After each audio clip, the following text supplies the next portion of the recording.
Joko Widodo dan Yusuf Kala resmi menjadi Presiden dan Wakil Presiden Republik Indonesia usai MPR melantiknya pada Senin kemarin. Tak lama usai dilantik, Jokowi langsung melakukan telekonferensi dengan sejumlah warga dari berbagai daerah untuk mendengarkan berbagai aspirasi warga. Selain mendengarkan aspirasi warga, tentunya masih banyak langkah yang mesti segera dilakukan Jokowi JK dalam 100 hari pertama pemerintahannya. Salah satu yang harus segera dituntaskan tentunya adalah pembentukan kabinet. Pelaku pasar dan warga tentunya sangat menanti siapa-siapa saja tokoh nasional yang akan ditunjuk Jokowi JK sebagai pembantunya. Susunan kabinet yang tepat diprediksi akan meningkatkan kepercayaan pelaku pasar, di mana dampaknya diharapkan mampu mengontrol rupiah serta meningkatkan angka investasi di dalam negeri.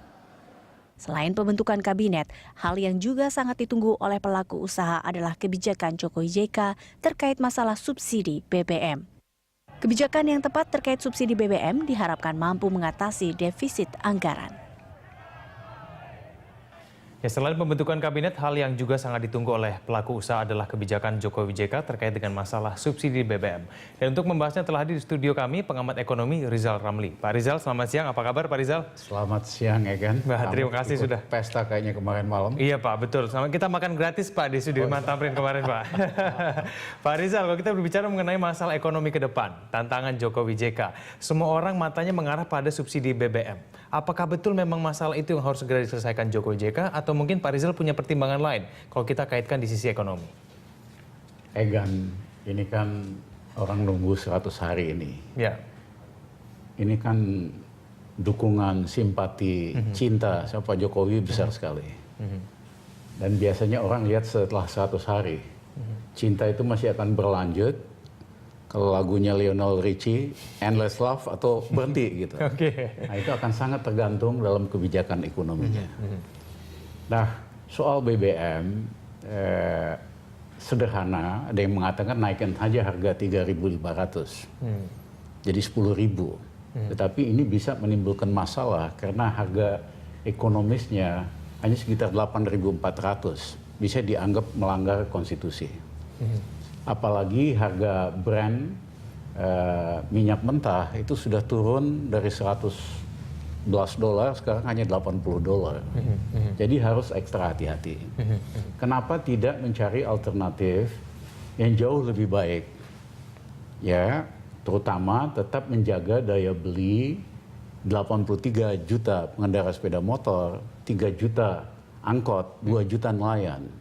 Caranya bikin BBM rakyat. Yang oktannya hanya rendah, oktannya hanya 83.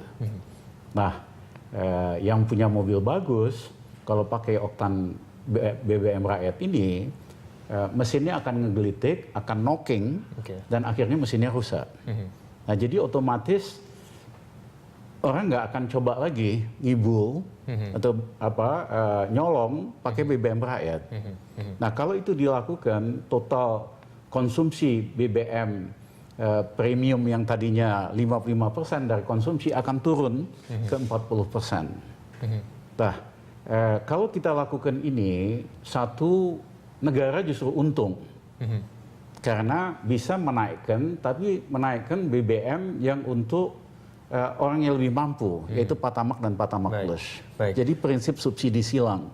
Kalau itu dilakukan, kiraan konservatif aja, negara pasti untung 40 triliun. Tapi Pak Rizal, mohon maaf saya potong. Tapi bukankah memang dari pemerintahan SBY sudah melakukan serangkaian kebijakan untuk kemudian mencari alternatif bagaimana melakukan hal itu? Kita cermati banyak sebetulnya kebijakan-kebijakan yang sebetulnya ingin mencoba untuk melakukan hal itu.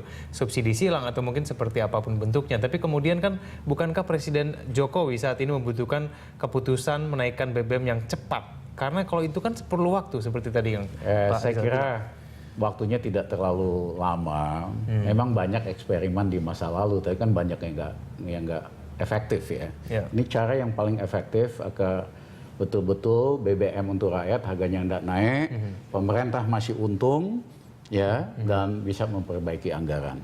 Nah, di luar soal BBM masih ada cara lain untuk menciptakan ruang fiskal. Hitungan kami bisa diciptakan ruang fiskal hampir 500 triliun yang bisa dibikin macam-macam. Oke. Ya, jadi jangan menyederhanakan masalahnya cuma APBN gitu loh. Padahal masalah yang dihadapi Jokowi lebih luas dari sekedar anggaran dan BBM, yaitu apa yang kami sebut warisan pemerintah SBY, yaitu quattro defisit, 4 defisit, defisit perdagangan, defisit transaksi berjalan, ini yang paling berbahaya, ini yang membuat rupiah anjlok terus, defisit neraca pembayaran, defisit anggaran. Media kita hanya fokus defisit anggaran, padahal ada 3 hal lain yang bisa mengganggu fundamental ekonomi. Baik. Ini yang dalam 100 hari harus coba dibenahi. Baik, kita akan membahas lebih lanjut, Pak Rizal, itu instrumen apa saja yang kemudian bisa mengatasi hal tersebut. Kita bahas itu di segmen berikutnya. Pemirsa, tetaplah bersama kami di Jurnal Siang.